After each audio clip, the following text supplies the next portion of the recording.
तो सर जो initial investment है फिर वो किस टॉपिक के ऊपर करनी चाहिए कंपनी को? जो मैंने किया था वो मैं आपको बता सकता हूँ। आप अलीबाबा पे जाएं, आप अपनी वेबसाइट ठीक करें, आप आजकल सोशल्स हैं उनका टाइम है वो यूज़ करें।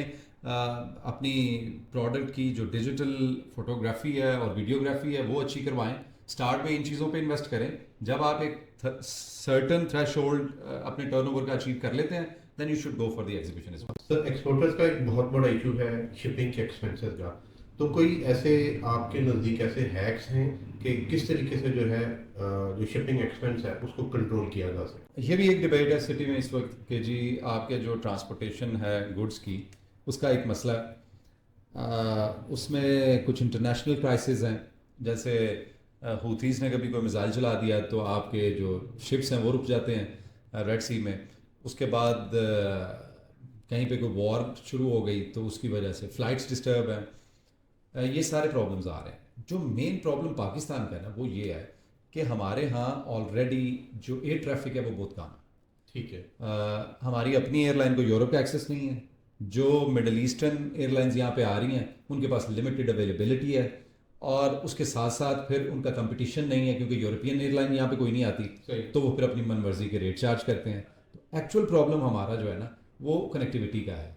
हमने अपने आप को as an important destination for cargo and for travel establish ही नहीं किया। अगर हम ये कर पाएंगे तो उसके साथ ही ये मामला सॉल्व होंगे।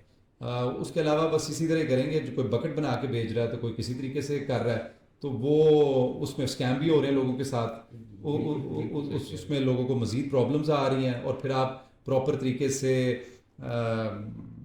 श्योरिटी के साथ अपने कस्टमर को कह भी नहीं सकते कि तुम्हें ये 8 दिन में मिल जाएगा क्योंकि ये हमें भी नहीं पता होता कि कौन सी फ्लाइट पे कार्गो जाएगा या नहीं जाएगा। सही। तो ये सारे प्रॉब्लम्स एक्चुअली कनेक्टेड हैं हमारे मुल्क की प्रॉब्लम्स के साथ कि हमारी कनेक्टिविटी विद द वर्ल्ड बहुत ही लिमिटेड है। आप इससे अंदाज़ा करें ना कि अगर मैंने लाहौर से कराची ट्रैवल करना हो और मैं हमारे पास 4 एयरलाइन है। जी। यानी एयर सयाल ट्रैवल कर सकते हैं आप, प्रोबेबली सरीन है, PIA है और एयर ब्लू है कैसे। तो ये 3 या 4 ऑप्शन हैं आपके पास। और किसी की भी टिकट जो है ना वो को बहुत ज़्यादा फर्क नहीं है। They are on the almost on the same level. Almost 40,000। Somewhere around $100 plus right. की टिकट है और ये विद इन अ कंट्री है। 1.5 घंटे की फ्लाइट है। आप यूरोप के अंदर अभी मुझे कहें मैं आपको निकाल के देता हूँ। इंटरनेशनल फ़्लाइट होगी अगर आप फ्रांस से उड़ें और ग्रीस जाना चाहें, इटली जाना चाहें, जर्मनी जाना चाहें, ऑल द वे टर्की जाना चाहें तो आपको €50 की रिटर्न टिकट मिल जाएगी। सर बिल्कुल ऐसा ही है। बेसिकली इस वक्त ये हो गया हुआ है कि मुल्क से बाहर जाना है वो बहुत कॉस्टली है। या लेकिन जिस वक्त हम लोग ने यूरोप में या इधर इवन मिडल ईस्ट के अंदर भी डिफरेंट कंट्रीज के अंदर आपने स्विच ओवर करना है विच इज़ वेरी चीप। अब उसकी रीज़न क्या है? उसकी रीज़न ये है कि ऑप्शंस अवेलेबल है। वहाँ पे कंपटीशन है तो एयरलाइंस अपने आप को परफेक्टली अलाइन करती हैं कंज्यूमर की नीड के हिसाब से।